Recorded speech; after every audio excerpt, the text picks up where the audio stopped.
Good morning, everyone. Welcome to another week. Hope you are already off to a good start. And welcome to your Hear Your Truth Tuesday with me, Leslie Pogue, your happy chick. And today we're going to be talking about art therapy. Art therapy is, I don't hear it talked about very much, actually, unless you're in that world, perhaps. I mean, I have a master's in psychology, but I'm not really in the therapy world per se, do coaching and all that. But I don't hear art therapy used as a technique very often. I don't know why, because it is actually a really good technique. Possibly it's used a lot with children and teens because it's a great way to express yourself when you can't find your words. So, and as adults, I think once again, you've heard me talk about how adults kind of get pushed aside and treated differently than kids, but adults oftentimes have the same problem or challenge when faced with a trauma or loss or something that is too big for their minds to be able to verbalize or comprehend or process. So art therapy is great. Actually, it's really great too for depression, anxiety, even if you can use your words, especially if you are a creative and visual person, because it really taps into that joy center in the brain, the feel good neurotransmitters, that dopamine that helps, stimulate that good feeling. And so that's one of the larger benefits of art therapy. I like art therapy because it's just another way to express yourself, right? As an artistic person myself, I don't consider myself an artist kind of person. And what I mean by that is drawing kind of art. But I love stand-up comedy, I sing, dance, and write.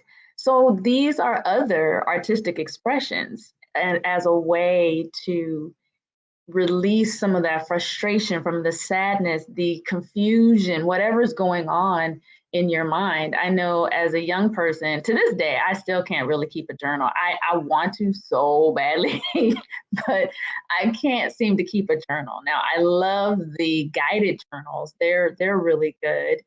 But even then, I'm still oftentimes just stop doing it. I know some of you out there might be like, yeah, I know, me too. Everybody says keep a journal and you can't do it. And it's okay. It's okay if you can't. There's another way, just find another way. I used to use poetry a lot when I was younger to express myself. And I would also, because I sang, I would find songs by artists that said what I was trying to say, be it about love, family, loss, heartache, joy, even. So, whatever it was that I couldn't really express, I would usually spend hours just singing different songs that really got that out in me. And it would help me to loosen up, to feel better, to cry, to feel empowered, like whatever it was, it allowed me to express myself. And so that's really the focus of art therapy. Um, Today, there's a lot of adult coloring books, which isn't necessarily creative necessarily, but you can put your own spin on whatever design is there.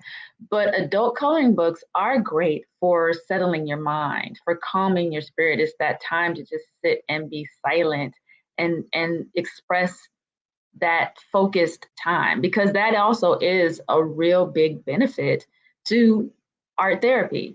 It helps you focus, it helps with concentration and self-esteem, because you're creating this thing, and that's the beautiful thing about art, is it's instant gratification.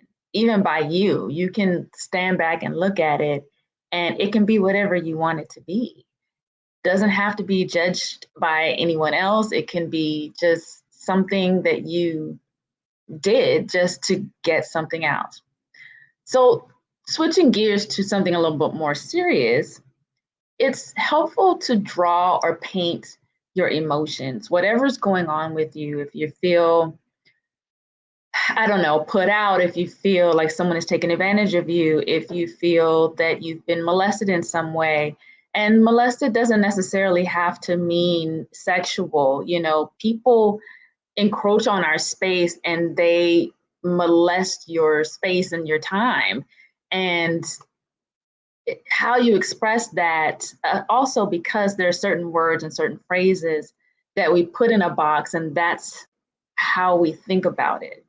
But anytime you are assaulted in a way that, let me be clear. Let me be clearer. I'm kind of talking around it. So let me be direct, which is usually, that's why I always get in trouble when I try and be PC and talk around a thing, right? So let me just be direct, because that's what I'm known for and that's what I do. So when someone just steps on your words, when someone takes advantage of your kindness, um, when they put you down for just being you. And again, I stress to those of us who are managing a mental illness. There are people in your life that get it when it's easy to get it. Because there are times when your mental illness shows up and even you don't realize that's actually what's going on, and you share what's happening in your moment and your space, and the people around you are very flippant. And that's very hard to process sometimes. It's also frustrating when you have a mental illness and you're in the middle of something that you love doing, and for whatever reason, you can't. It's harder for you, or you've done it, and then in this instance, you can't today, or you can't anymore. And it's so frustrating because physically and mentally, you know, I can do this. I've done this before, but you can't express why there's this hiccup. Art therapy is a wonderful release for that, and getting those emotions out, and that frustrating. You know, you can create an emotion wheel so that you can use your words and branch out past the standard sad, angry, mad, happy, joy. Just go out to frustrated, annoyed, exuberant, brilliant. Use bigger words to really express those feelings and emotions, and you can use that with color and with drawings and pictures and cutting out and whatever it is to express yourself. You know, and another great way, and people do this usually when they're experiencing loss, is to write a message. You can do art with it too, but write a message on a note and tie it to a balloon and release that balloon, and just release whatever those feelings are. All of these expressions are in the art world. And by doing that, you're not only making the art yourself, but you're also experiencing it. You know, you're looking at it, you're feeling it, you're absorbing it because it came from you. But you can also, like I use music, go and find artistic expressions that might help you. If you feel that you're not necessarily an artist, but you can appreciate it or it stimulates something in you, find that music, find that piece of art, that poetry, a Bible verse, a spiritual quote, whatever it is that elicits, emotes that emotion in you, use that as a conduit to really be able to release it, because that is how you'll move past it. That's also how you'll be able to process it. And that's also how you'll get to the next phase of your growth, of your healing, of all of that.